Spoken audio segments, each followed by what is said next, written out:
ఖాళీ ఫ్లాట్ అతని కంట్లో పడిందా? కథమే.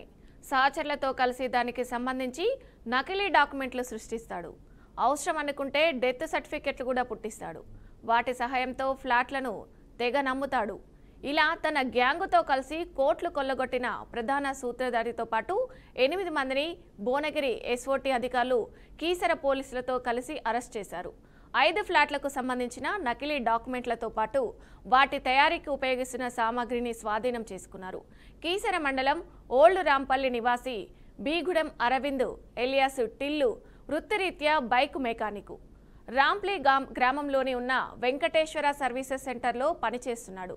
రియల్ ఎస్టేట్ దందాల్లో ఉన్న సంపంగి సురేష్, ఈగా హరిప్రసాద్, చెక్కల సోమనాథు బ్యాంకు రుణాలు ఇప్పించే పనిచేస్తున్న Kotla Nagendra Prasad, graphic designer Mohammed Hussain, private ఉద్యోగులు ఎంజాల శేఖర్, వీరమంచినేని వరజతో పాటు అమరేందర్, మానిక్ అహ్మద్, ముస్కు సునీల్ కుమార్తో పాటు మరో 6గురితో కలిసి అరవింద్ ముఠాగా ఏర్పడినట్లు రాచకొండ కమిషనర్ సుధీర్ బాబు తెలిపారు. రియల్ ఎస్టేట్ దందాలో ఉన్న స్నేహితులతో కలిసి అరవింద్ రాంపల్లి గ్రామంలో ఖాళీ ఫ్లాట్లు ఎక్కడెక్కడ ఉన్నాయి అన్న దానిపై ఆరా తీసేవాడు.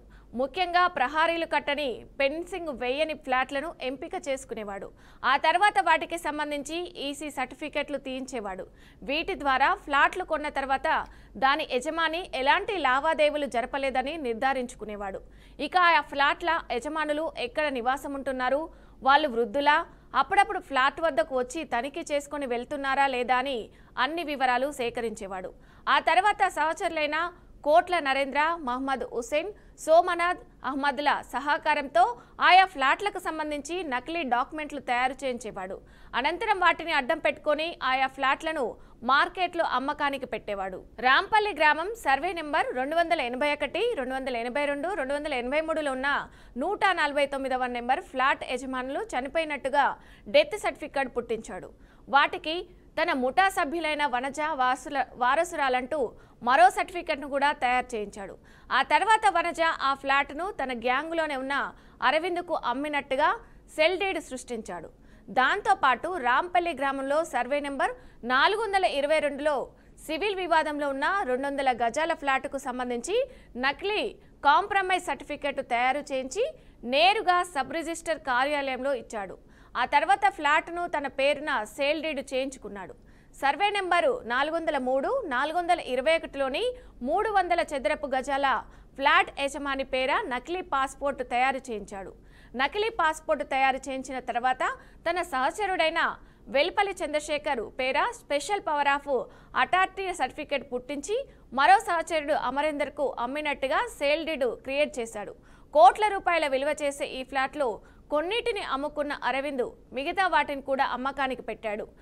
గ్యాంగు సాగిస్తున్న ఈ అక్రమాల గురించి ఫిర్యాదు రావడంతో Malkajgiri DCP Padmaja, SOT DCP Ramana Reddy, అదనపు డీసీపీ నరసింహారెడ్డి, ఏసీపీ అంజయ్య పర్యవేక్షణలో సీఐ కె శ్రీనివాస్, ఎస్ఐ రఘురాముతో పాటు కీసర సీఐ ఆంజనేయులతో కలిసి విచారణ చేపట్టారు. పక్కాగా ఆధారాలు సేకరించి ముఠా సభ్యులను అరెస్ట్ చేశారు. కేసుల్లో నిందితులుగా ఉండి పరారీలో ఉన్న అమరేందర్, మానిక్ అహ్మద్, సునీల్ కుమార్తో పాటు మరో 6గురిని పోలీసులు గాలిస్తున్నారు. ఇక ఇదే అంశానికి సంబంధించి పూర్తి సమాచారం మా ప్రతినిధి రాజేంద్ర లైవ్ లో అందిస్తారు. రాజేంద్ర, చెప్పండి.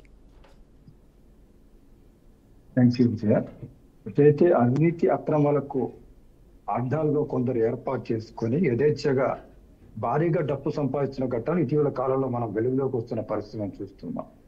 ప్రస్తుతం అదే తరహాలో ఈ ముఠా కూడా వివిధ ప్రాంతాల్లో ఖాళీ ప్లాట్లను కబ్జా చేయడం, తర్వాత పేర్లు మార్చి వాటిని యథేచ్ఛగా కొల్లగొట్టే పరిస్థితులకు దారితీస్తుంది. గత కొంతకాలంగా ఈ ముఠా చేస్తున్న వ్యవహారాలపై అధికారులు కూడా ఫిర్యాదు ఉండడంతో పూర్తి స్థాయిలో సమాచారాన్ని సేకరించి పక్కా సమాచారం మేరకు పగడ్బందీగా ఈ ముఠాను అదుపులోకి తీసుకొని కేసు నమోదు చేసినట్టుగా ప్రస్తుతం మనకు తెలుస్తున్న పరిస్థితి కనిపిస్తా ఉంది. ఏదైతే ఎక్కడైనా సరే ప్రభుత్వ భూములే కానీ ప్రైవేట్ భూములే కానీ ఖాళీగా ఉంటే మాత్రం వాటిపై కనీసం కబ్జా చేసేంత వరకు కూడా వదిలిపెట్టకుండా ఉండే ఈ ముఠాకు సంబంధించిన వ్యవహారంపై మాత్రం మరింత లోతుగా అధ్యయనం చేస్తే అనేక విషయాలు కూడా వెలుగులోకి వచ్చే అవకాశాలు ఉంటుగా కూడా కొంత అభిప్రాయపడుతున్న పరిస్థితి కనిపిస్తా ఉంది. ఈ నేపథ్యంలోనే పోలీస్ శాఖ అధికారులు కూడా డెప్త్ గా ఈ ముఠాకు సంబంధించిన సభ్యులు పూర్తి సమాచారం తీసుకొని వారు ఇప్పటి వరకు చేసిన అవినీతి అక్రమాలకు సంబంధించి మాఫియాకు సంబంధించిన వ్యవహారాలపై మాత్రం పూర్తి స్థాయిలో నిఘా పెట్టినట్టుగా ఇప్పుడు తెలుస్తుంది Vijaya. Okay, right. Thank you Rajendra.